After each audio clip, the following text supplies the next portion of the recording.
The one thing that they definitely did take from the movies, though, is they do have an end credit. Loki is not in this game. He's going to be the new villain, right? Yeah, well played. Yes.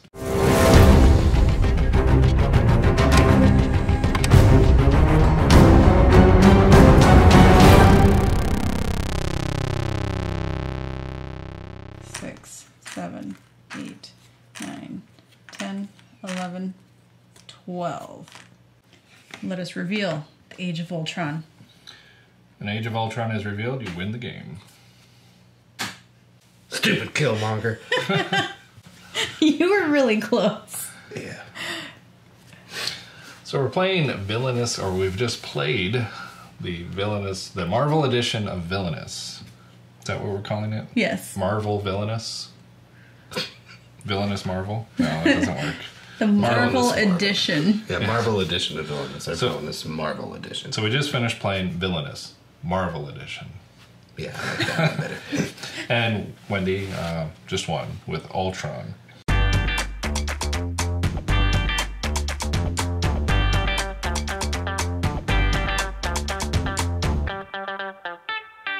What do we think? I liked it, and it's not just because I won. I particularly liked Ultron because it's just a series of goals that I had to achieve, and they didn't necessarily lead one into another, but I guess they did kind of build on each other. I really feel like you're the new Prince John. Yeah, I mean, I picked Hela because it seemed like it was the Prince John mechanic where I just have to add up to 8 and just load them up, because you can't do much to get rid of them. Right. You know, maybe you can send explosives Angela. over. Barely you were able to touch these. And I just feel like given a certain, a definite amount of time, I'm just going to have 8, you know? So it's a matter of achieving your goals before I can get to 8. Yeah, the timer. Yeah. But maybe it's Ultron. Maybe it's Ultron.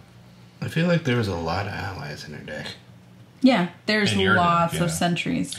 And then you, with your first power, like, you get to bring something back from here. So if it did happen to die, you're like, oh, I'm putting you back in my hand. Well, here hey, we they're go. just robots. Right.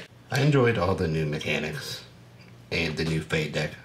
Mainly where we all add all of our Fate decks together and we just have one massive Fate deck. Yeah, so that's a little bit different here. Is you don't have individual Fate decks. All your Fate decks are combined into one. So you don't even draw 2 cards anymore. You know, in the Disney version, you draw 2, decide which one you want, but here you just draw it and assign it. Yep. I do think I'd like that. I think that's the biggest difference that I can see here, other than the skin, right? But I think that was a good addition to the game. I think because you get the generic Fate deck, everyone's individual, you throw it all together. And I like that you don't have to worry about, well, which one am I going to play? You know, because I feel like that's something where I sort of stalled out. Well, I think in the Disney version, one of the reasons why you draw 2 is because you have a chance of drawing a worthless card. You know, if you draw an item that needs to be attached to a hero and there's no hero to attach it to, it's worthless. It's worthless. Yeah. And in fact, that's quite often in the Disney one. It's like, oh, can't play that. Here you go. Yeah. You know, so. I do say one other change that I noticed. I mean, you get these cute little figurines, but I think the figurines on the Disney version are nicer. They seem to be molds or casts, whereas these, I mean, they still look cool, but they're definitely not as nice, I don't think. Yeah, I don't know, are the other ones some sort of rubber? I don't know if they're necessarily rubber, but they get that that white powder on them, which is called, it's like blooming. So, you know, on rubber, it gets that white. Yes. So that's called blooming. Okay. And what it is, it's an additive that they put in rubber to keep it from drying out. And I'm just wondering if those plastic pieces have some sort of thing to keep them from drying out, because that's, I mean, you can just wipe it off. But every time you open up Villainous, you just got this white film of something on there. Pieces. Yeah. So maybe that's why they changed them, or maybe it's cheaper. I don't know. I would assume this they still look cool. Yeah. Because those are all solid. Like, these are like not. Yeah, these are light. These are little snap lighter pieces together to make it. So they also added special abilities to our cards. Yeah, I think that was a nice addition where you get sort of special powers. Another thing that I like about it, I don't know if you've played Villainous or not, the Disney version, but the nice thing about Disney Villainous is the artwork, where it's not just stills from the cartoon. Right. It's new artwork, you know. And here it's not just stills from the movie. It's the comic book characters. Yeah, it's a comic book art work. Yeah, it's all comic art. So The art on the back is fantastic. oh yeah, It always is. It's just like the Disney Villainous one, where it's that wonderful line art that's all about the character that you are. Yeah. Well, and it's very distinctive. So, like, you can look at the back of the card and know what character it is. Yeah. Yeah. Unless you don't know what character it is. Because it's got the name at the bottom.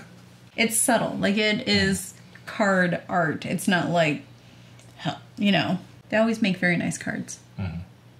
I feel like all of the villains affect other domains more than in Disney. Right. Like, Yes. In the Disney Villainous, it's very much a multiplayer solitaire, and the only interaction between players is through the fate deck.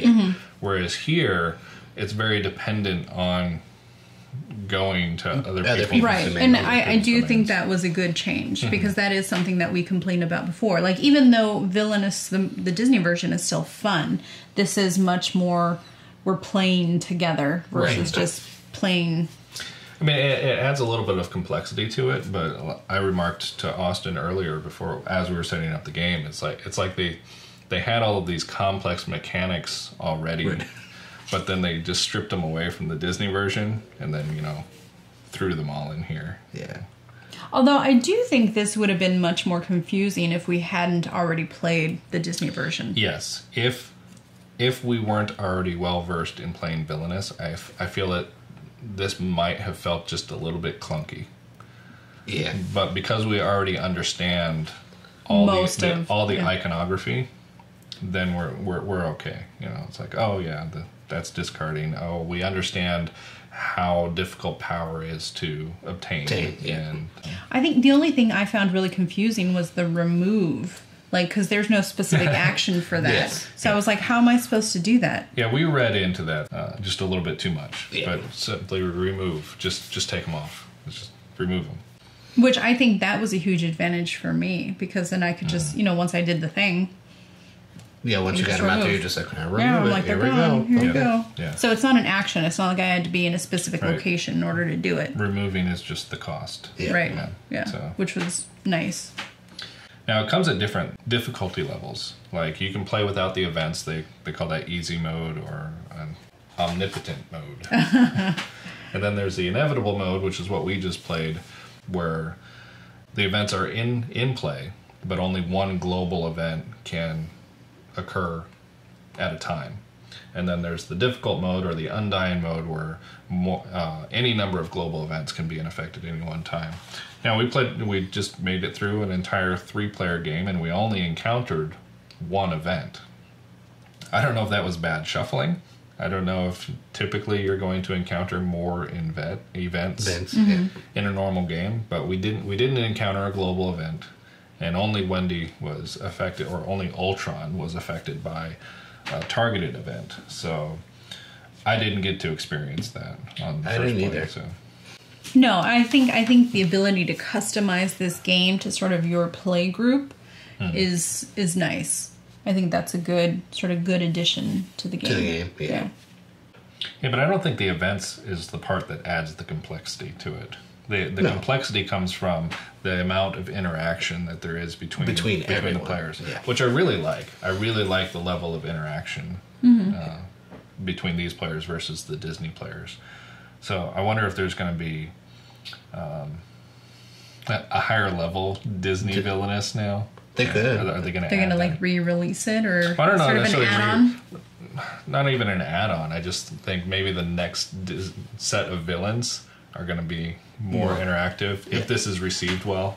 Oh yeah. So because there was definitely in all of our decks, there was definitely more of like mine had like I could put my allies over on your stuff to do this, my items, or put stuff on your guys' stuff to kill it or make them weaker so they can't defeat that. So there's a lot of just interaction between everyone and not just on my own field. Yeah. No, I really like the level of interaction in this now.